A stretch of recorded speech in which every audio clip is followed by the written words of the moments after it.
What's going on, everyone? Smith here, and I went and bought me a motorcycle. This is the Hawk for people who haven't seen it. It's available on Amazon, if you can believe it.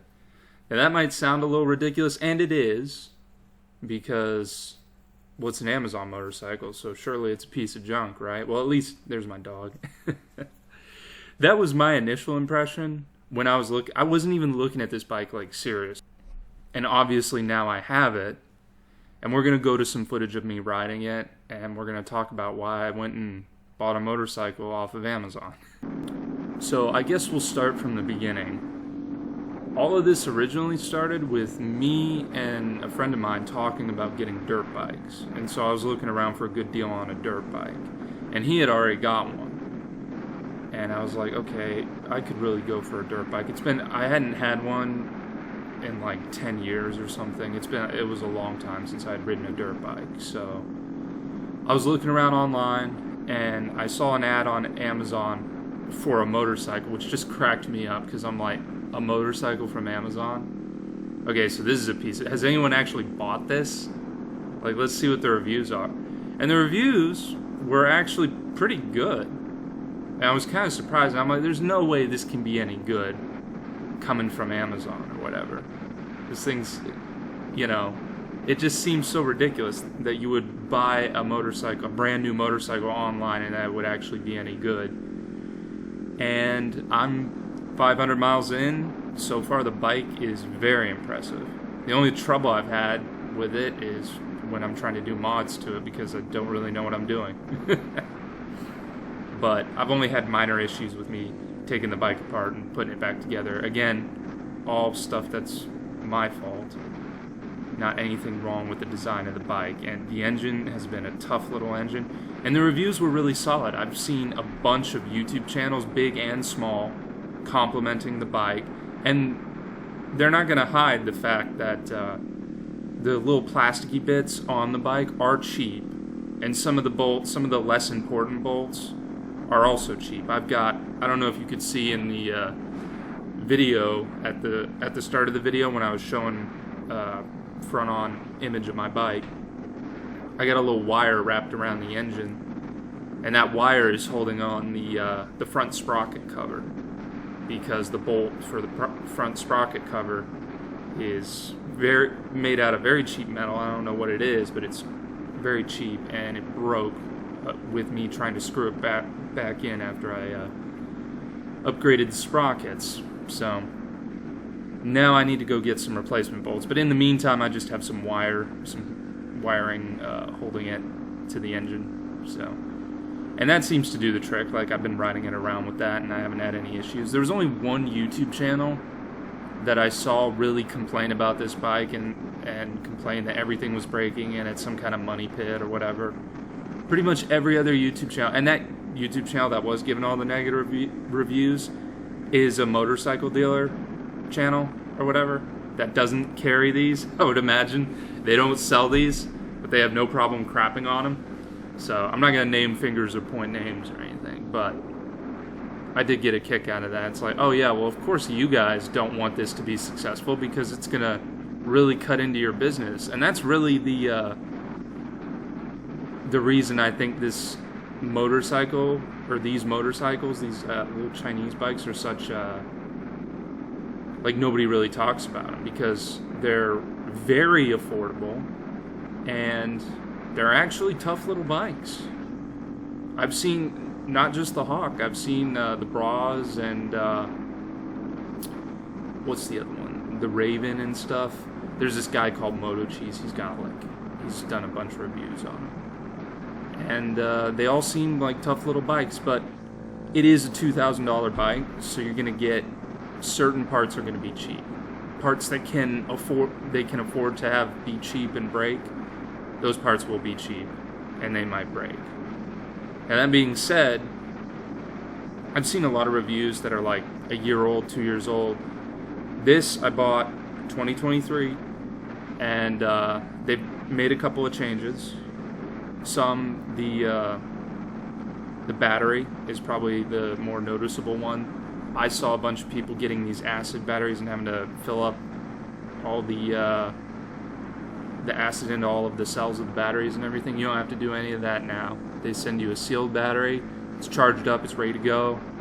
You don't have to put it on a trickle charger or anything. I just unwrapped it, stuck it on the bike, and it fired right up.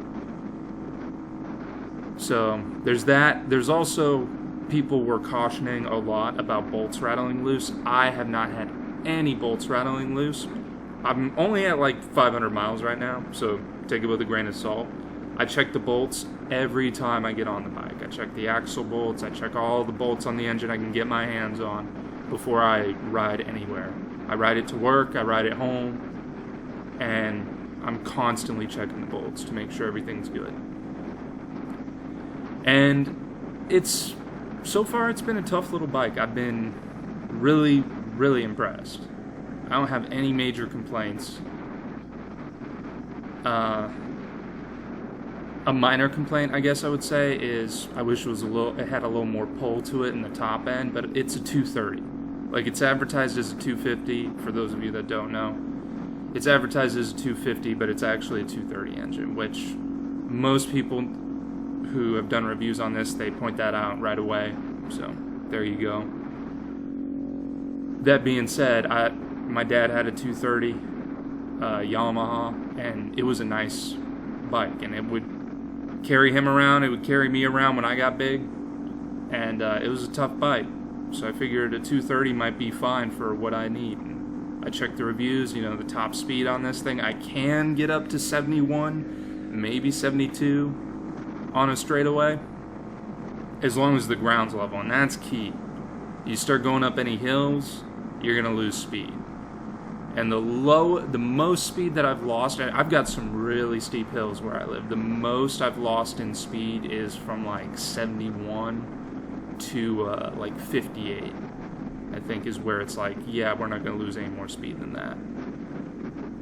So, but it will drop all the way down from 71 to 58, which, if you're on the highway, that can be an issue. If you're going up a hill on a highway, that can be, you're still going over the minimum speed, but you're going to annoy people, so this really isn't a highway bike.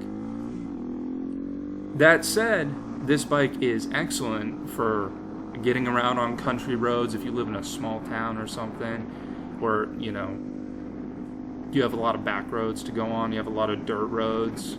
This bike's perfect for that. And right when I got this bike, we took it on some pretty rough trails, and I beat the hell out of it. I was like not taking it easy, because I put the bike together and everything, and we went on some like really rough trails with some big old rocks and like potholes and stuff, and just some like real trail riding that you would do with like a proper dirt bike. And this thing handled it amazingly.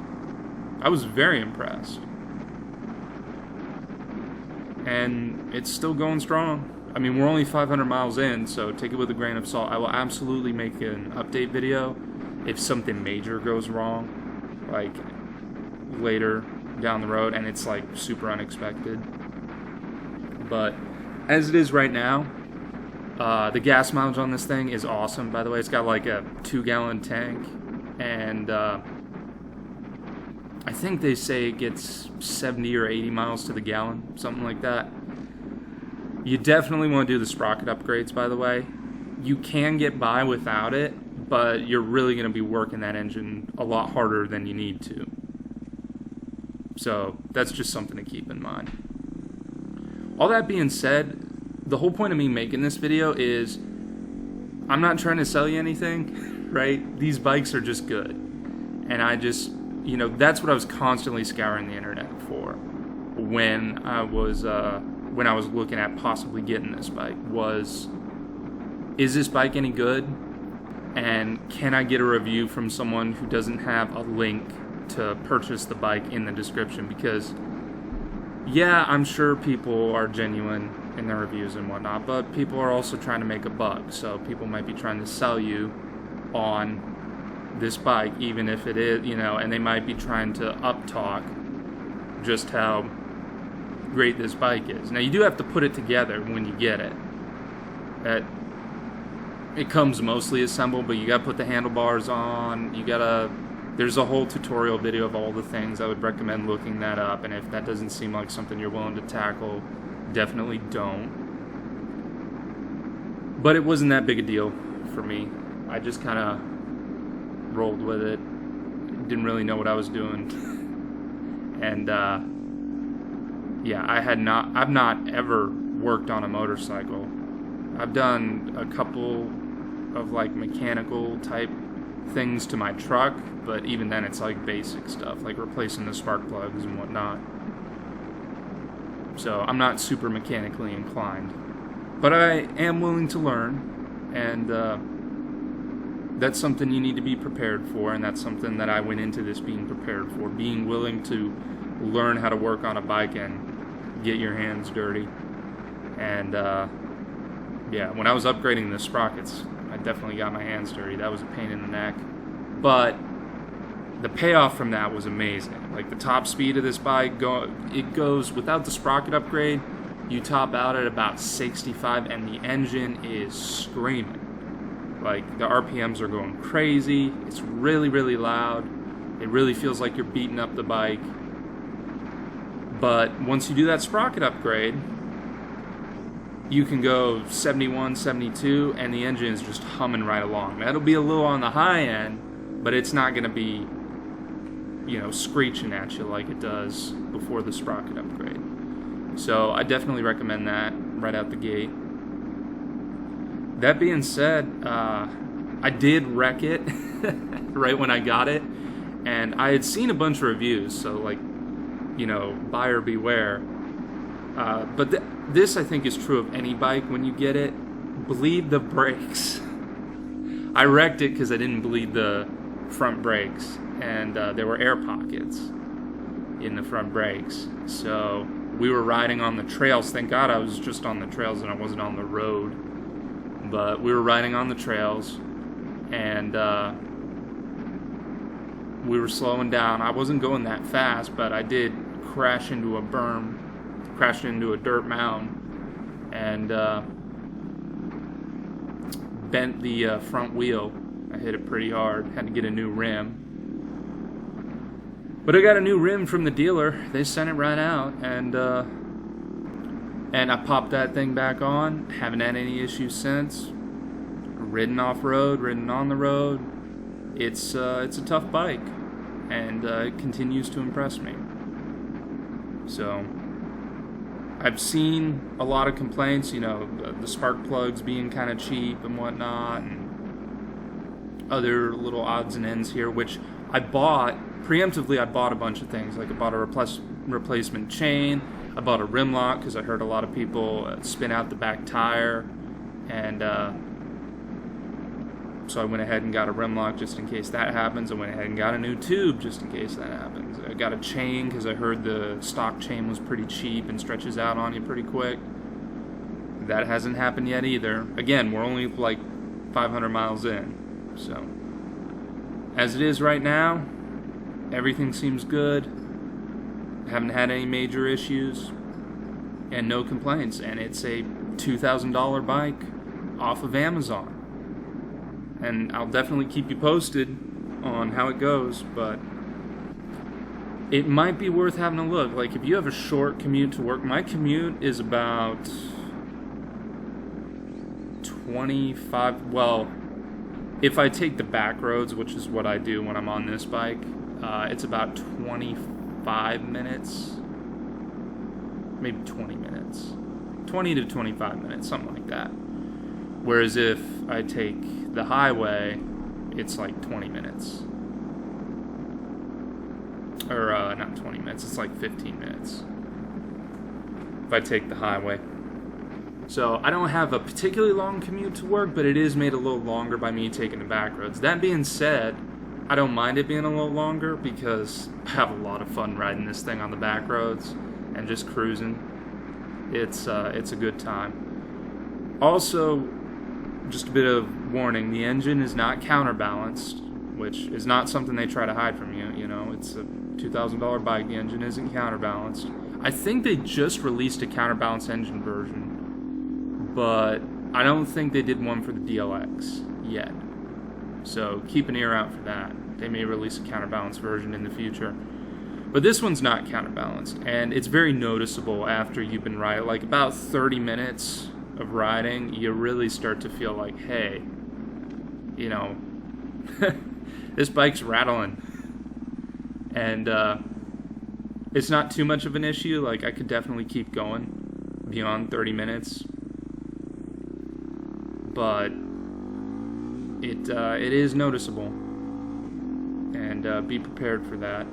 That also has to do with, no doubt, why a lot of things allegedly tend to rattle loose. Like I said, I haven't had that issue yet, but I have heard many people complain about that. So, and it's just good practice to have with any bike, but always check your bolts, check everything, make sure everything's good and tight before you take off. It's just good. It's a good habit to be in. That said, I think that pretty much covers it, you know. Just wanted to make a little video talking about this goofy little bike I got on Amazon and, you know, to save me money on gas, because my other means of transportation is a truck, and that thing is a gas guzzler. So, and especially with gas prices these days, I was really trying to cut back on using, not to mention my truck's wicked old. I was really just trying to cut back on my gas consumption. Try to save money where you can these days, well, with the economy being what it is. So, $2,000 for a motorcycle that can get me to and from work with next to nothing in the cost of gas. It cost me like $7 to fill up the gas tank. And it takes like 2 seconds. It's pretty funny whenever I go to the gas station. It just like gasses it, and then like 2 seconds later it's like, alright, we're done, full tank. And then I don't have to worry about it for another few days. And yeah. All in all, it's pretty good. The digital display is nice. The tires are really good. They're definitely more road friendly than the carbureted version. But they're a little less friendly off-road. Like, me and my friend went riding on some pretty muddy trails when I first got it, and I was having a real hard time keeping that thing stable, and I was going a little too fast for my own safety.